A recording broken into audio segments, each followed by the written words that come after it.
हाय, hello, नमस्कार. शुभ सकाळ सर्वांना. आणि व्हिडिओची सुरुवातच तुम्ही बघू शकता, की मी रांगोळी काढत आहे. कारण आज आहे दसरा. तर सर्वप्रथम सगळ्यांना दसऱ्याच्या खूप खूप शुभेच्छा. विजयादशमीच्या खूप खूप शुभेच्छा. सो येस, तुमच्या घरीही अशीच दसऱ्याची सर्व तयारी चालू असेल, लगबग चालू असेल. माझ्या घरीही तेच चालू आहे. म्हणजेच मी देखील दसऱ्याच्या ॲज अ पूजेची तयारी करत आहे. आणि जसं तुम्ही मगाशी मी दाखवलं, भगवान शंकरांची फ्रेम आहे आमच्या घरामध्ये आणि त्याला मस्तपैकी हार आणलेला होता. सो तो हार घालून घेतलेला आहे आधी आणि त्यानंतर मी अशी रांगोळी काढून घेतलेली आहे. त्यानंतर आपट्याची पाने, म्हणजे आजच्या दिवशी आपट्याच्या पाण्यांना किती महत्त्व असतं हे सगळ्यांना माहिती आहे. आणि हे हार, फुलं जे सगळं आपल्याला पूजेसाठी लागणार आहे. सो ती ही सगळी तयारी आहे. त्यानंतर महालक्ष्मीचा फोटो आहे आमच्याकडे असा, तो मी मस्त क्लीन करून घेतलेला आहे. त्यानंतर बाप्पाची मूर्ती, कारण सर्वप्रथम आपले बाप्पा, कारण सगळ्याच पूजेआधी बाप्पाची तयारी केली जाते, बाप्पाची पूजा केली जाते. सो मी असं सर्व क्लीन करून घेत आहे. ही आहे आमची देवी गावाकडची, जिला आपण कुलदैवता असे म्हणतो. सो ती आमची देवी आहे. त्यानंतर हे सरस्वती यंत्र आहे, देवी सरस्वती. त्यानंतर महालक्ष्मीचं देखील एक यंत्र होतं, ते देखील मी पूजेसाठी लावणार आहे. म्हणजेच मी त्याची देखील पूजा करणार आहे. आता तुम्ही बघू शकता पुढे व्हिडिओमध्ये मी चौरंग मांडून घेतला आहे आणि त्यानंतर त्यावर स्वस्तिक काढून घेत आहे. आपल्या हिंदू धर्मामध्ये स्वस्तिकचं किती महत्त्व आहे हे सगळ्यांनाच माहीत आहे. त्यामुळे प्रत्येक ॲज अ पूजेच्या वेळी स्वस्तिक असणं हे महत्त्वाचंच असतं. त्यानंतर लक्ष्मीची पावले काढून घेतलेली आहेत. सगळ्यांना माहीतच आहे आजच्या दिवशी लक्ष्मीच्या पावलांना किती महत्त्व असते. त्यामुळे मी अशी लक्ष्मीची पावले देखील काढून घेतलेली आहेत. आणि त्यानंतर बघू शकता अशा प्रकारे मी चौरंगावर लक्ष्मीची पावलं आणि स्वस्तिक काढून घेतलेलं आहे. त्यानंतर त्याची हळदी कुंकवाने मी पूजा करून घेतलेली आहे. आणि त्यानंतर मी पुढे लाल रंगाचं वस्त्र टाकलेलं आहे आणि त्यावर आपण देवीला स्थापित करणार आहोत, गणपती बाप्पाला स्थापित करणार आहोत. आता मी महालक्ष्मीचा फोटो इकडे लावून घेतलेला आहे, तुम्ही बघू शकता अशा प्रकारे. त्यानंतर अशाच प्रकारे मी सर्व जे देव मगाशी दाखवले होते त्यांना मी स्थापित करून घेत आहे. उजव्या हाताला मी बाप्पाची मूर्ती ठेवलेली आहे आणि व्हिडिओमध्ये तुम्ही बघू शकता अशा प्रकारे मी सगळे देव स्थापित करून घेत आहे. महालक्ष्मी यंत्र लावून घेतलेलं आहे मी. आणि त्यानंतर देवी सरस्वती यंत्र हे मी स्थापित करून घेत आहे. कारण आजच्या दिवशी सरस्वती पूजनाला भरपूर महत्त्व असतं, त्यामुळे आपण सरस्वती पूजन देखील इकडे करून घेणार आहोत. त्यानंतर मी सगळ्या फोटोंची आणि सगळ्याच देवदेवतांची मी इकडे हळदी कुंकू वाहून पूजा करून घेतलेली आहे. आणि सगळ्या देवदेवतांना हळदी कुंकू वाहिल्यानंतर मी त्यांना फुले अर्पण करत आहे अशा प्रकारे, कारण त्यांची सागर संगीत पूजा ही झाली पाहिजे. त्यासाठी मी देवीला देखील इकडे फुलं अर्पण करून घेत आहे. आता विजयादशमी म्हणजेच दसऱ्याचं महत्त्व सांगायचं झालं तर विजयादशमी हा भारत आणि नेपाळमध्ये दरवर्षी नवरात्रीच्या शेवटी साजरा केला जाणारा एक मुख्य हिंदू सण आहे.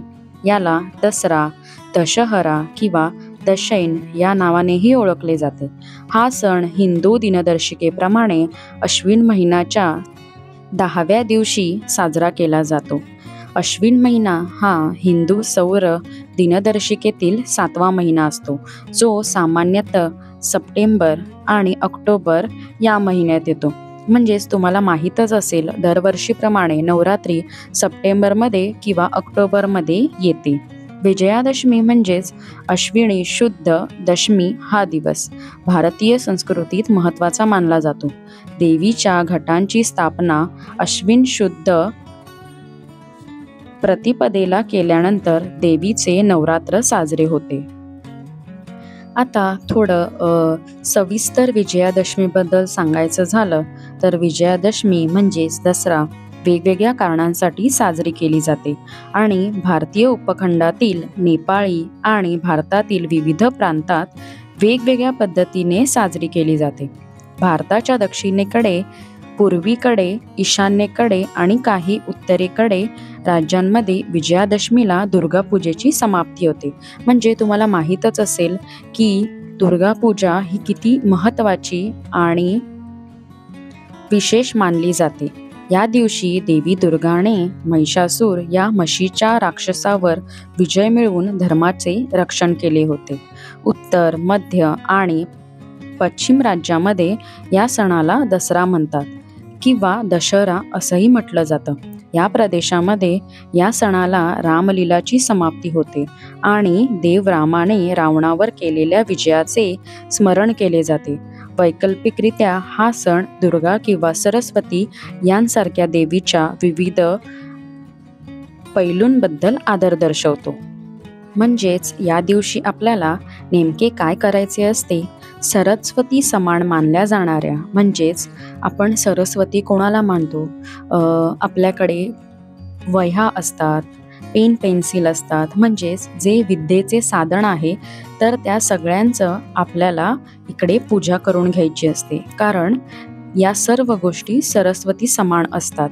त्यामुळे सरस्वती पूजन सफल होते. आणि लक्ष्मीची पूजा देखील आपल्याला करायची असतेच. लक्ष्मी म्हणजे काय?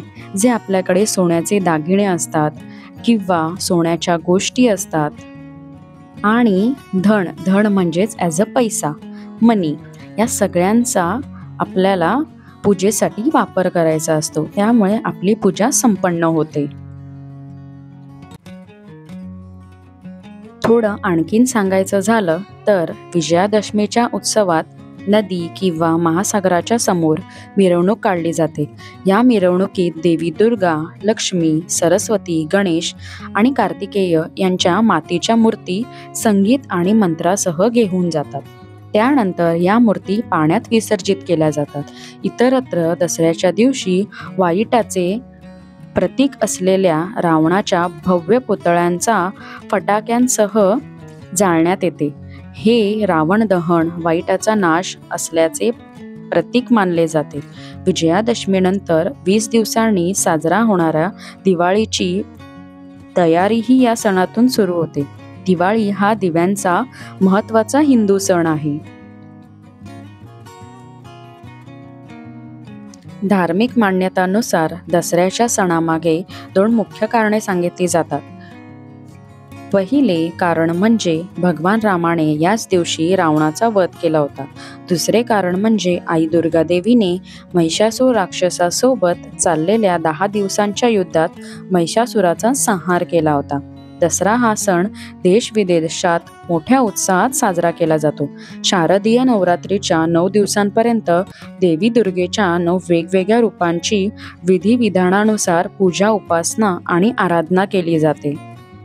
भगवान रामाला मिळालेल्या 14 वर्षांच्या वनवासादरम्यान लंकेचा राजा रावणाने माता सीतेचे अपहरण केले होते. तेव्हा भगवान राम, लक्ष्मण, हनुमान आणि वानरांच्या सेनेने माता सीतेला रावणाच्या तावडीतून मुक्त करण्यासाठी युद्ध केले होते. अनेक दिवसांपर्यंत भगवान राम आणि रावणामध्ये भयंकर युद्ध झाले होते. अश्विन महिन्याच्या शुक्ल पक्षातील दशमी तिथीला मर्यादा पुरुषोत्तम भगवान रामाने लंकापती रावणाचा वध केला होता.